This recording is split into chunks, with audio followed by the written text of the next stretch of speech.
কোথাও যাওয়ার আগে ঘরের অবস্থা যদি হয় এরকম তাহলে কি করব বলুন।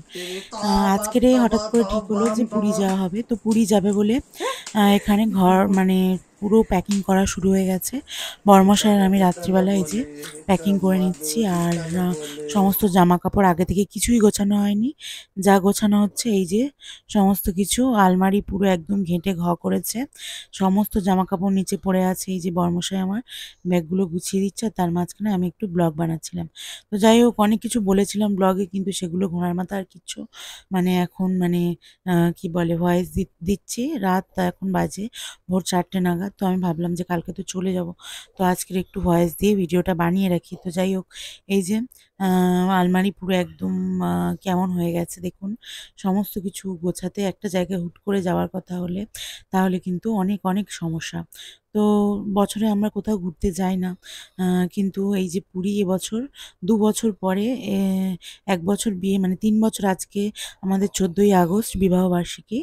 তো আমরা ১৪ই আগস্ট ১ম বছর যে বছর বিয়ে হয়েছিল সেই বছর আমরা পুরী গেছিলাম। পুরীতে পুরী মন্দিরে পুজো দিতে। আর তার মাঝখানে ২ বছর আর পুরীতে যাওয়ার ভাগ্য হয়ে ওঠেনি। তো আর এই যে এবছর যাব পুরীতে। তো এই ২ বছর পরে আবারও যাব, তো এক্সাইটেড তো বটেই। তার সাথে সাথে কিছুই জামাকাপড় গোছানো হয়নি, তার জন্য টেনশন। বা কিছু ভুলে গেলে ২ দিন আগে থেকে যদি গুছিয়ে রাখি তাহলে তো হয়, কিন্তু হঠাৎ করে এরকম। তো যাই হোক, এই যে গুছিয়ে নিচ্ছি আর ভাবলাম তোমাদের সাথে একটা ছোটোখাটো ব্লগ বানিয়ে নিই, কারণ এ কদিন কি ব্লগ বানাতে পারবো জানি না। তো এই যে তোমাদের দাদাভাই এখানে বসে আছে, ও বসে বসে শুধু বলছে এটা দাও ওটা দাও সেটা দাও, মানে ওর কাছে দিতে হবে, ও তারপরে সব ওখান থেকে গুছিয়ে দেবে। তারপর যাই হোক, হাতে নাতে দুজন মিলেই সব কিছু করেছি।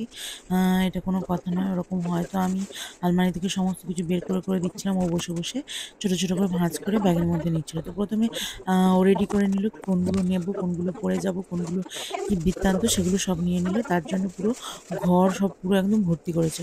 তো ওকে বললাম তুমি এক জায়গায় বসো, তাহলে আমি দিচ্ছি। তো যাই হোক, ও এখন বসে আছে আর ওই যে ওগুলো সব ছড়িয়ে ছিটিয়ে ঢিবি করেছে।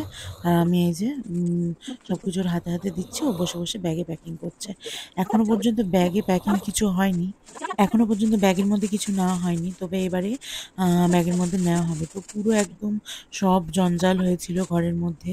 তো জানি না কি করব, ভাল লাগছে না। এখন বাজে রাত ২:৩০, ২:৩০ অবধি আমরা গুছিয়েই যাচ্ছি, এখনো রাত ২:৩০। তো পরের দিন আবার যাব সেখানে, মানে রাস্তাঘাটে ভালো করে ঘুম হবে না। তো যাই হোক, এখানে দুজনে হাতে হাতে না করলে তো কিছু করার নেই। তো এখানে এই যে বর্মশাইয়ের কাছে সবকিছু আমি বের করে করে দিচ্ছিলাম, আর কি নেব না নেব। খুব বেশি ব্যাগ করলে আবার সমস্যা, কারণ অত ব্যাগ বইতেও ভার, মানে আমরা দুজন এমনিতেই মোটাসোটা লোক, তার উপরে আবার যদি ব্যাগ অনেক হয়ে যায় তাহলে তো কষ্ট। সেই জন্য একটু অল্প অল্প করে যতটুকুনি পেরেছি জামাকাপড় নিয়েছি। আর এই যে তোমরা বলছিলে দিদিভাই, মানে তোমরা কোথাও ঘুরতে যাও না বা কিছু, এই যে জগন্নাথ টানলো হঠাৎ করে, আবার দিন দিল। তো যাই হোক, যাবো বলে এই যে এখানে রেডি হচ্ছে।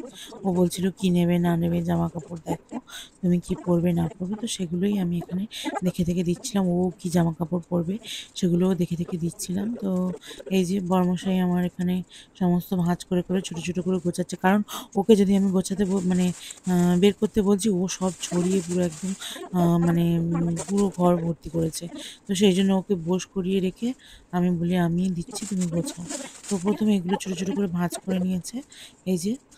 তারপরে আমি ব্যাগ দেবো, ব্যাগের মধ্যে সব কিছু রাখবে। তো তোমরা অনেকেই জানো জগন্নাথ মন্দির, পুরীর মন্দির কিন্তু খুব খুব জাগ্রত, এবং আমার একবারই যাওয়ার ভাগ্য হয়েছিল বিয়ের পরে ১ বছর, মানে ১ম বছর। আর তারপরে আর ভাগ্য হয়ে ওঠেনি। তো এবছর আবারও এই যে যাব। তো এই ২ বছর পরে আ জানি না কি করব না করব, দুজনে আবার বাইরে গিয়ে। তো যাই হোক, ওর আবার একটু রাগ বেশি, কেন জানি না। আমি কিছু বললেই একটু রাগ হয়ে যায়। তো সেগুলো আবার ভয় ভয় লাগছে, কি হয় রাস্তাঘাটে জানি না। তো একটু ঝগড়াঝাটিও আমাদের মাঝে মাঝে হয়ে যায়, জানেন তো। মানে আমরা যতটা একসাথে মিল দেখতে পান তার থেকে বেশি আমাদের রাগারাগি হয়ে যায়। মানে তোমার দাদা ধরো কোনো একটা উল্টোপাল্টা কথা মানে বলে ফেললাম, তো রাগ রাগ করে মানে তখন গোমড়ামুখো হয়ে বসে থাকে। তো এই যে এখানে জামা কাপড়গুলো সব রেডি করে নিচ্ছি। আর তোমরা অনেকেই বলেছো, অ্যানিভার্সারিতে অনেকেই উইশ করেছো, তো তাদেরকে অসংখ্য ধন্যবাদ। ও মজার ছলে সব কিছু করতেই থাকে। আমি বসে বসে আমার হচ্ছিল মানে ও বসে বসে যেহেতু করছিল আমার একটু কষ্ট হচ্ছিল, কারণ আমি রান্না বান্না সমস্ত কিছু সেরে রাত 12:30টায় ঘরে এসেছি।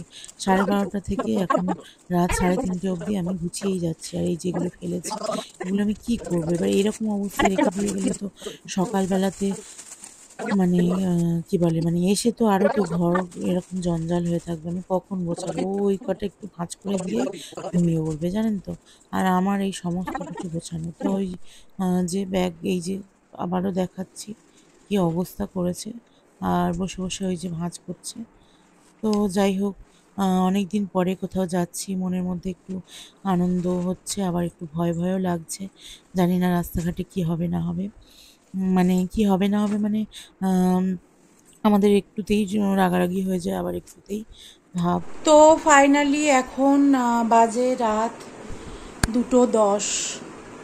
তো রাত 2:10 নাগাদ ব্যাগ ফ্যাগ সব গোছানো কমপ্লিট হলো। এই যে, তো এই যে গোছানো সব শেষ হয়ে গেছে। এবারে শুতে যাব। তোমাদের দাদাভাই শুয়ে পড়েছে সবে গুছিয়ে। তো কালকে যাব। টাটা।